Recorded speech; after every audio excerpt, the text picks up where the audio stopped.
pagi anak-anak. Terima kasih. Apakah semuanya sehat?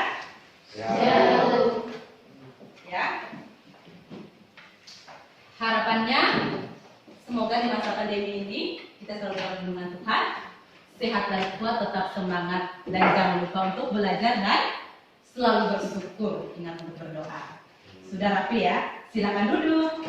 Anak-anak yang saya cintai,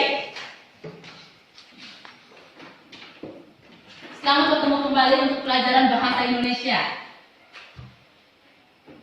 Sebelum kita memulai pelajaran hari ini, Ibu mengingatkan selama mengikuti KBM berlangsung, setidaknya kalian mengikutinya dengan penuh tanggung jawab agar apa yang kita pelajari hari ini bermanfaat positif untuk diri kita maupun untuk orang lain, ya. Oke. Sebelum mulai pelajarannya, alangkah baiknya kita berdoa dulu menurut agama dan kepercayaan kita. Saya minta salah satu di antara kalian, oh ya, Jenny, maju untuk memimpin doa.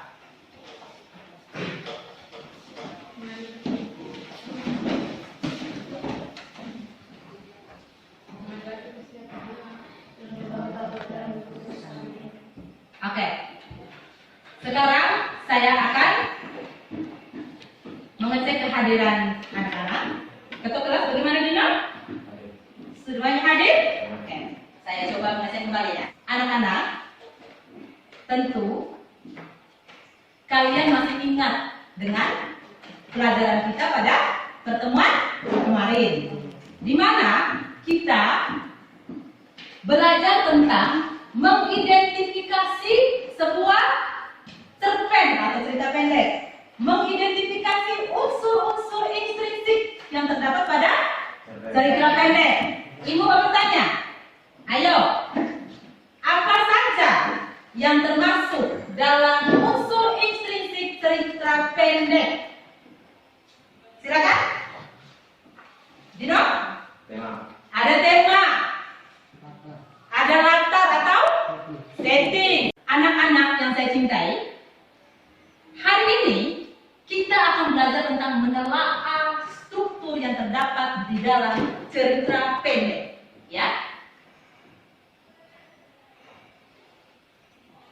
Adapun tujuan pembelajarannya, kompetensi dasarnya adalah 3.6 menelaah struktur teks cerita pendek. Dan tujuan pembelajaran kita hari ini, setelah kalian mengikuti pelajaran, diharapkan kalian mampu untuk menelaah struktur yang terdapat di dalam cerita pendek. Ibu bertanya, apa yang kamu ketahui tentang cerpen? Ayo, silakan. Cerpen adalah jenis karya. Oke, terima kasih. Apa kaitannya atau manfaatnya kita belajar tentang cerpen dalam kehidupan sehari-hari? Ayo, coba. Go Devil. 1. Dengan membaca cerpen dapat mengubah pola pikir seseorang. Dengan membaca cerpen dapat mengubah pola pikir seseorang. Terima kasih. Silakan. Baca cerpen dapat meningkat imajinasi. Dengan banyak membaca cerpen dapat meningkat daya imajinasi. Perhatikan di dalam struktur cerpen itu, yang pertama ada struktur yang namanya abstrak. Abstrak itu merupakan, coba baca Dino. Baca abstrak. Abstrak merupakan sebuah pemaparan awal dari cerita Yang akan disampaikan. Abstrak merupakan pelengkap dari sebuah cerpen. Oke, jadi abstrak itu merupakan sebuah pemaparan awal dari cerita yang akan disampaikan. Abstrak itu merupakan pelengkap dari sebuah cerpen. Perlu kalian ketahui anak-anak, abstrak itu hanya merupakan unsur pelengkap dalam sebuah cerpen. Tidak seharusnya ada abstrak dalam struktur cerpen. Nah, kita lanjut pada yang bagian B, orientasi. Silakan baca orientasi.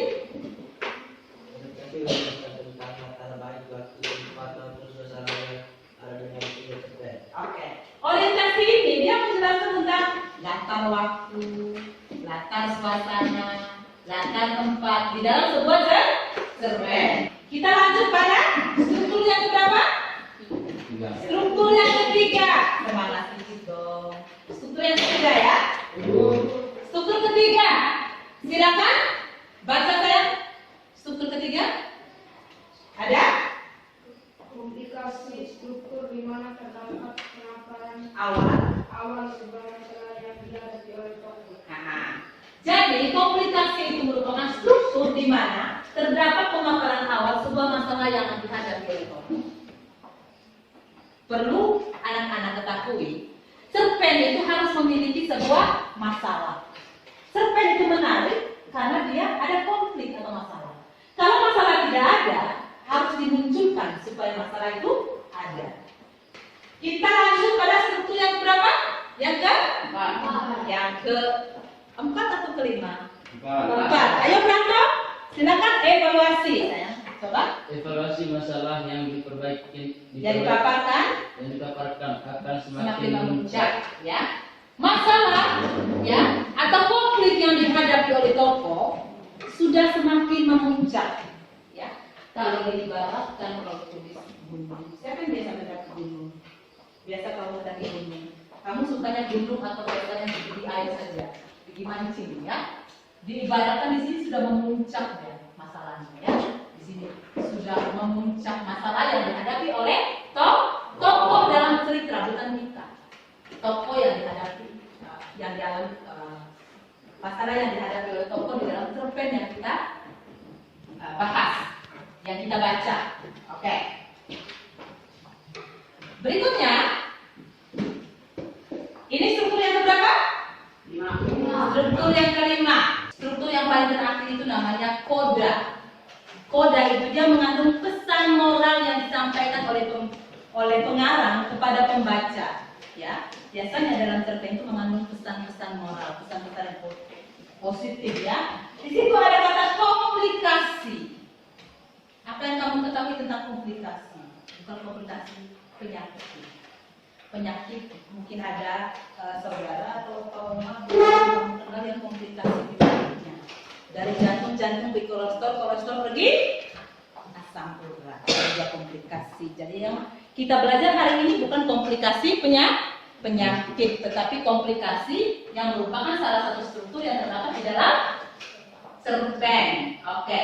Di situ juga ada koda, tapi bukan kuda ya. Karena kita bukan orang Sumba, kuda paling banyak di Sumba. Kita orang Manggarai Barat yang punya komodo. Baik anak-anak yang saya cintai, sekarang ibu ya paparkan, tayangkan cuplikan cerita pendek. Ibu akan memberikan kalian waktu 5 menit untuk membaca. Nanti setelah itu kalian menentukan kira-kira struktur apa saja yang terdapat di dalam cerita pendek yang kamu sudah baca. Silakan dari sekarang. Baik anak-anak, struktur apa saja yang terdapat di dalam cuplikan cerita tersebut? Ayo, silakan katakan. Oke? Paragraf pertama merupakan awal cerita atau abstrak. Oke. Paragraf berikutnya silakan. Terima kasih. Tadi kalian sudah bisa menentukan struktur yang ada di dalam teks cerita pendek. Sekarang, ibu bagikan kalian dalam bentuk kelompok, satu kelompok 4 orang. Nanti ibu bagikan ke KPD per kelompoknya. Silakan mengerjakan tugas kelompok itu dalam waktu 40 menit. Ibu akan membagikan LKPD-nya. Ini kelompok.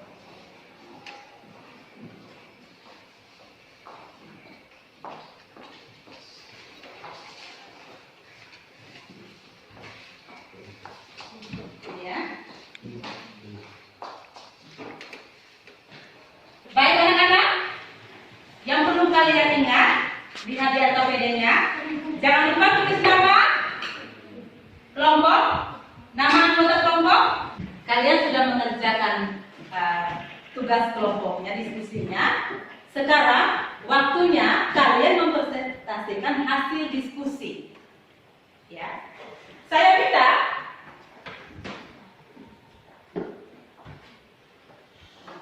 perwakilan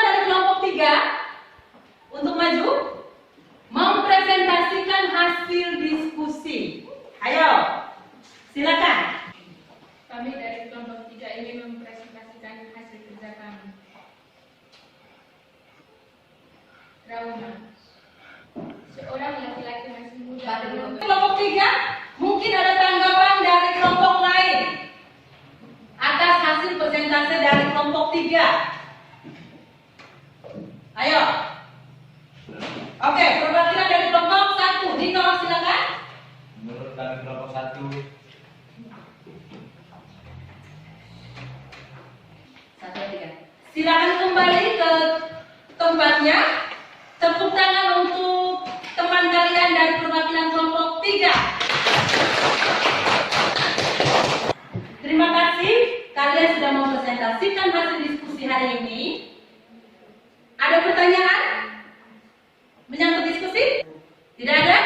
Silakan kembali ke tempat duduk masing-masing. Jadi anak-anak, kesimpulan dari pembelajaran kita hari ini bahwa struktur cerpen itu terdiri atas berapa? 6, ya. Ada 6. Yang pertama, abstrak. Anak-anak diharapkan ya kalian itu bisa membaca cerpen setiap hari. Ini diwajibkan untuk bisa membaca cerpen setiap hari. Untuk pelajaran hari ini, Ibu akan memberikan tugas dikumpul pada pertemuan berikutnya. Oke? Sebelum Ibu menutup pelajaran hari ini, Ibu akan menginformasikan materi yang akan kita pelajari pada pertemuan berikutnya. Kita akan belajar tentang menelaah ciri-ciri kebahasaan teks narasi, kata kalimat deskriptif, kata ekspresif, dan majas. Itu sebelum kita mengakhiri pelajaran hari ini, saya minta satu orang untuk memimpin kita dalam doa. Silakan, Dino, silakan maju untuk memimpin kita dalam doa. Terima kasih untuk Dino yang sudah memimpin kita dalam doa. Sebelum kita pulang, ya. Sekian pertemuan kita hari ini. Ingat, pulang ke rumah jangan lupa 3M untuk selalu pakai masker, cuci tangan, dan jaga jarak. Belajar dan jangan lupa untuk selalu berdoa. Yang terpenting adalah jaga kesehatan. Salam untuk keluarga di rumah. Sampai jumpa untuk pertemuan berikutnya. Terima kasih.